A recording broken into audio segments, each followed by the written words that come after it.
Not so much. As soon as she's got it, encouraging her back. Revision training for an already trained and quite well-behaved dog. Hi, my name's Charlie Thorburn. Welcome to Mordor Gun Dogs. It's middle of July. This is Smudge. Smudge is a 2.5-year-old Cocker Spaniel. She's just had puppies. Well, not just had puppies, but she's just weaned from her puppies today. She's just come out of the mummy kennels, where all the puppies are and where they have their puppies and where they are while they're pregnant, sort of quiet zone, and come back into the main kennels to share a kennel with Mash, who's the mum of Wizzy. So I've got a little kennel of cockers. So Smudge was in season, so she stopped training.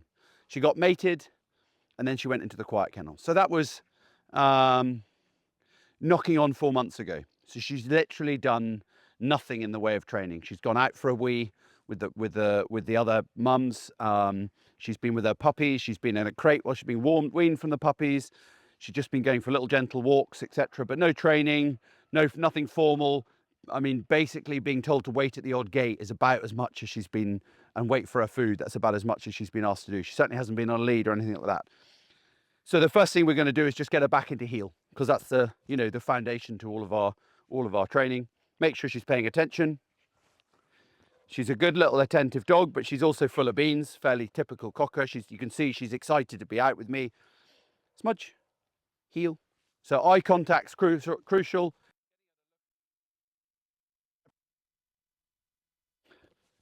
So we want that lead to be totally loose, and we want her nicely on my left-hand side. Sit. Sit. Sit and stay now. Her heeling she did really well. I feel like her sitting and staying, being a cocker and having an itchy bum won't be so good. So I'm treating her like a puppy. I'm not turning my back on her. I'm not treating her like a puppy, I'm treating her like a cocker. I'm not turning my back on her. I'm not walking away from her like that, like I might do with a Labrador. I'm watching her like a hawk, going back to her, very gently praising her. Repeating sit as I stand up, because I know she's going to want to go jumping. Woohoo! Because she's excitable. Heel. Now I'm going to do heeling off the lead. Introduce that sit whistle, heel.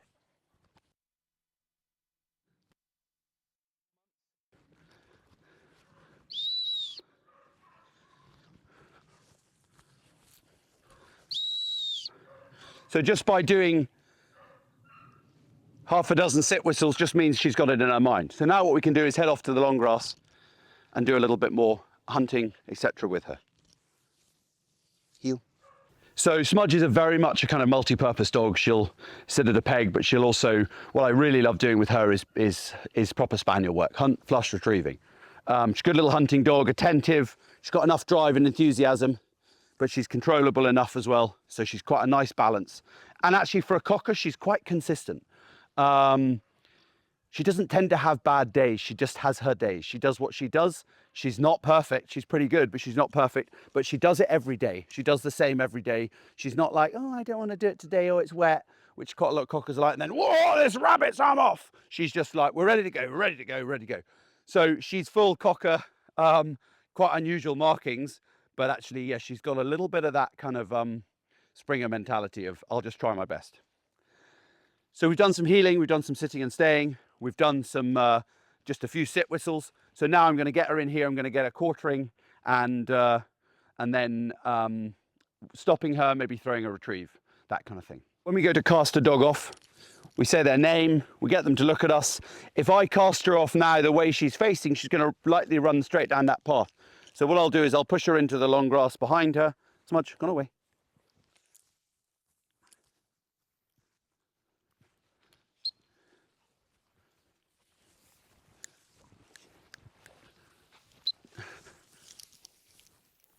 Not so much. So using my body language and the whistle just to encourage her to hunt. So she hasn't really seen long grass for 4 months because all of our puppy pens are all quite, and exercise areas are all quite well cut. So she's kind of just excited just by getting her nose in the ground. Good girl, good girl. Come on then, come on, Smudge. Keeping her nice and close. I don't want her to be racing around in front of me. I want her nice and close. She's having a little bit of mousing kind of mentality at the moment, I feel, because she kind of knows this bit of ground. She knows there's nothing very exciting here, but she's getting in there. She's getting in amongst the grass.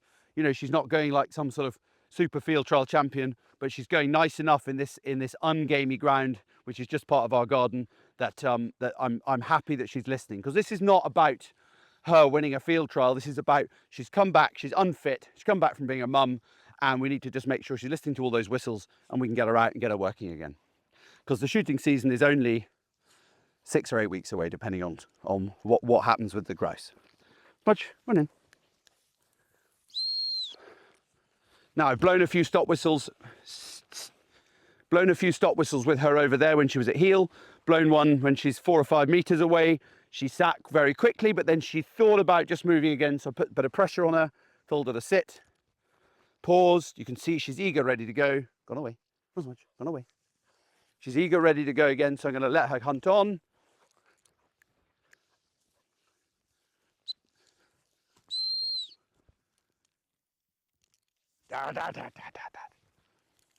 So I blew the stop whistle. I threw a ball. She stopped. She waited. And then she thought, oh, bugger it. Get hold of her, put her back, tell her to sit, and then walk over here, hopefully, and find the tennis ball, because I tried to throw it in the short grass. So I've shown her that she doesn't get the reward of the retrieve because she didn't do it perfectly. I'll now move her on again. I'll hunt her for another few seconds, stop her again, do exactly the same thing, and hopefully she's learnt from her mistake. But we're very much, even though this is a trained dog who's been shooting and you know, could have been sold as a trained dog, we're very much expecting her to get a few things wrong because she hasn't done any training at all. Nothing serious. She's not like disappearing off into the distance, woo, flushing pheasants, chasing deer. She's just not quite as sharp on the whistles, as sharp on her commands, as steady and controlled as she should be. So we're just going over those, expecting her to get it wrong. Smudge, gone away. Gone in, gone away.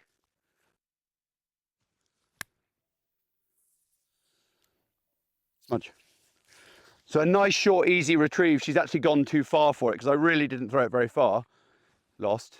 Smudge. Lost, lost, lost, lost. Smudge.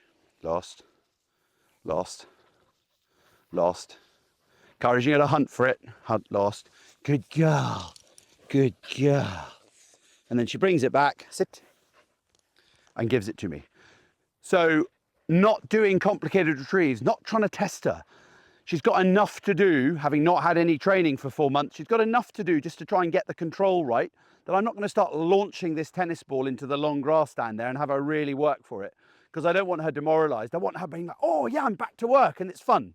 So I gave her a really easy little retrieve just over my shoulder, because what we're trying to do is steadiness and control. We're not worried about the complicated retrieves.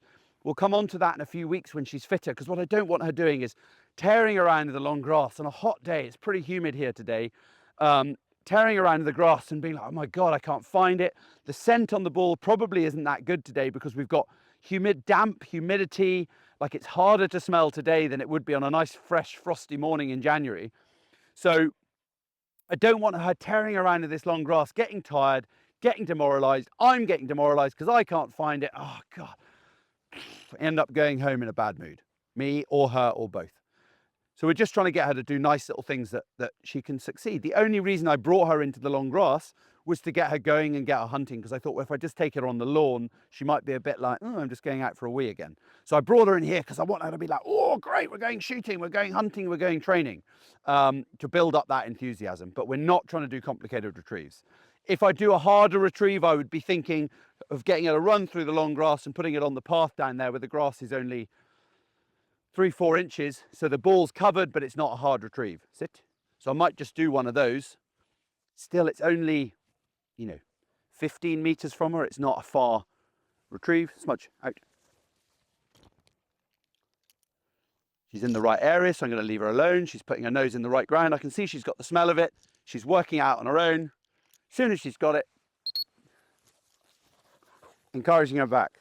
And you can see she's a great little girl. She comes straight in, sits down, so happy to bring it to me. She's got a nice delivery for a cocker, presents it to me, pretty much. and then I take it. She's not that keen on giving it up. Again, that's something that I see a lot. The beginning of the shooting season, end of... Smudge. Smudge. Hey. Smudge, come here, sit. End of the holidays, beginning of the shooting season, that first bird, that first dummy they bring back, they're like, oh, I want to keep this, because they haven't had any. They haven't done any for a while, okay? You don't want to be like, you're not going to be your most generous, hospitable person when you're on a shoot, when you haven't shot your gun for 6 or 8 months. You know, if you're lucky and you've shot 20 days and then someone else comes along and they've hardly shot, you might be like, oh yes, you know, have my stand for a drive. And oh, isn't he generous? No, he's just done so much of it that he doesn't actually care that much. Smudgy's come out, she's like, oh my God, I haven't had a ball or retrieve for months and I want to. And so she's just holding it onto it a little bit more. My old boy Hades, first wounded bird of every shooting season he picks, he's bloody got it, okay? And he's like, oh my God, I've got a wounded bird. And he's nearly 12 now, and I know he'll do exactly the same thing this season. He'll have it. He's not crunching it. It's not hard mouth. It's just, I've got it. My mouth is locked and I'm buggered if I'm giving it up. Once I get that first one off him, I send him for another one. He's like, oh yeah, there's more. Because he's thinking this might be the only one I get. And that's what Smudgy's thinking. So we're just going to take it out of her mouth. We're not going to get on her case and be like, why are you holding hard? We're just got to think about it from her perspective. She hasn't done this for 4 months. This is what she lives for. She doesn't give a toss about her puppies anymore. They're done and dusted. She's ready for the shooting season. And in the meantime, she's ready for her tennis balls. So you just got to think about it from the dog's perspective, not your perspective. Why is she doing that? Think about why she's doing that. Why is she not doing that? Well, think about why she's not doing that. Think about it yourself. Think about you. Put yourself in her shoes or in her paws and figure it out a little bit rather than just being, you know, a stupid human. Anyway, on that delightful note, remember, you get out what you put in. We've not done much with Smudge this morning. We don't want to overdo it. It's hot. But we'll be hoping to do this regularly with her over the kind of coming weeks, get her back up to fitness. She's now back in the kennels with Mash and Pudding and a few of the other cockers, so she'll be running around with them, getting fit, running through the long grass, building up her muscle, letting her undercarriage recede and away we go. So remember, you get out what you put in, and we'll see you all next time.